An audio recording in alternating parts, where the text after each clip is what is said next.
Welcome, Aries, to your 2024 horoscope. In this horoscope, I will be walking you through each individual month of 2024, giving you a really good understanding of the energies that you will be moving through for the year ahead. Now, if you would like, you can grab your birth chart. That way, you're able to compare the energies that we will be discussing in this horoscope with your birth chart. You can check your birth chart for any major activations. So, if you have any personal planets or points at any of the degree points we will be discussing in this horoscope, that will show you if you are having major activations. Now, 2024, we have Pluto re-entering Aquarius. We had Pluto enter Aquarius back in 2023 between March and June, giving us a little feel for what this Pluto and Aquarius energy is going to be. However, Pluto is going to spend the majority of its time in Aquarius for 2024. So we're definitely getting a better understanding of what this energy is going to feel like collectively and individually. And once we get to November of 2024, Pluto re-enters Aquarius for good and then will remain in Aquarius for 20 years.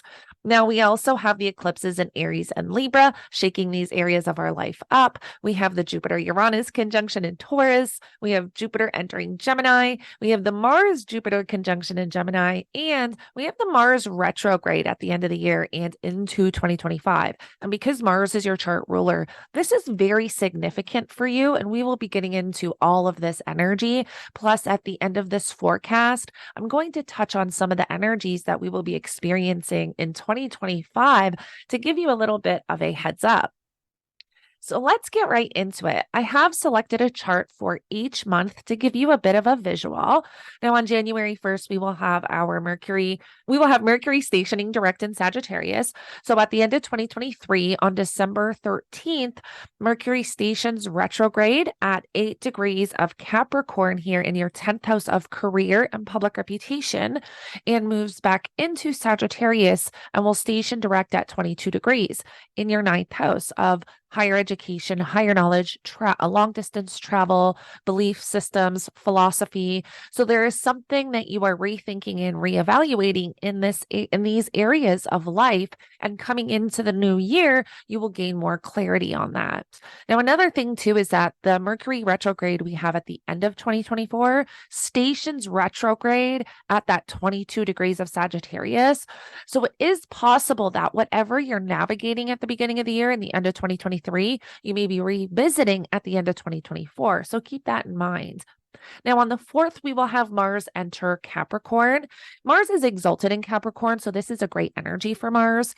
Now, with the Mars energy, Mars is your chart ruler. So, what Mars is doing is very significant for you. But depending on if you have a day chart or a night chart is going to depend on how this energy is expressed. If you're born during the day, Mars is your most malefic planet. If you're born at night, Saturn is your most malefic planet. So keep that in mind as we are going through the energies.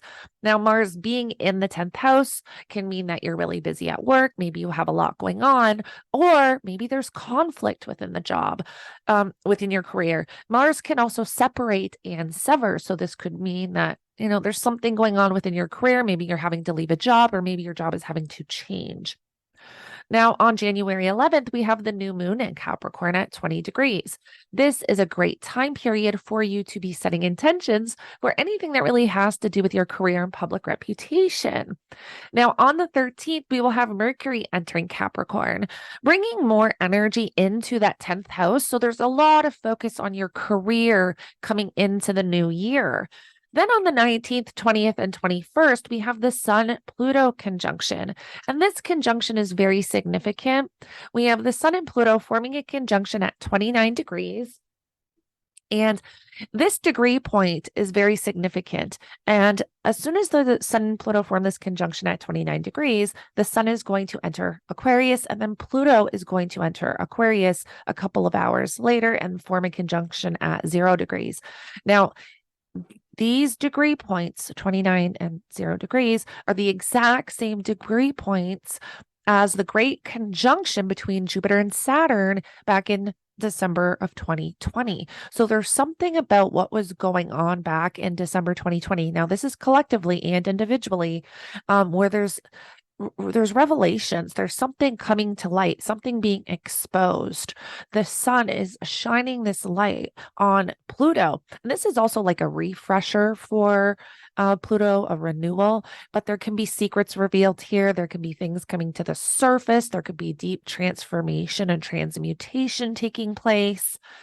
And then on the 23rd, we have Venus entering Capricorn, again, bringing more energy and focus to that 10th house. On the 25th, we will have our full moon in Leo at 5 degrees, and you have Leo in your 5th house of creativity, passion, pleasure, play, romance, children.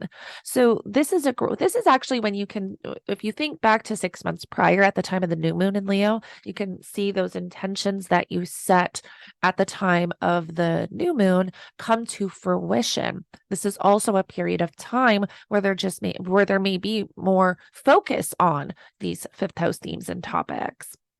Then on the 26th, we have the Mercury Mars conjunction. We will have Mercury form a conjunction to Mars right here in Capricorn. Now, whenever we have a Mercury Mars conjunction or Mercury connecting to Mars in any way, we really want to be watching our communication because Mars does represent anger, aggression, conflict, irritability. So, and, Mercury ruling communication, our mind, our mindset, our thoughts, thinking. We want to be watching, our communication, how we are talking. This can bring conflict and aggression and, fights. So we do want to be mindful of this energy at this time.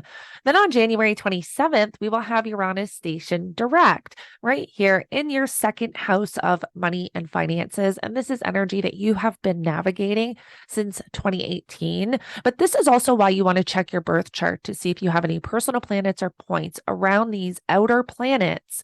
The outer planets are Pluto, Neptune, Uranus, because when these planets station direct or station retrograde on our personal planets or points, we really feel that, and it's quite powerful.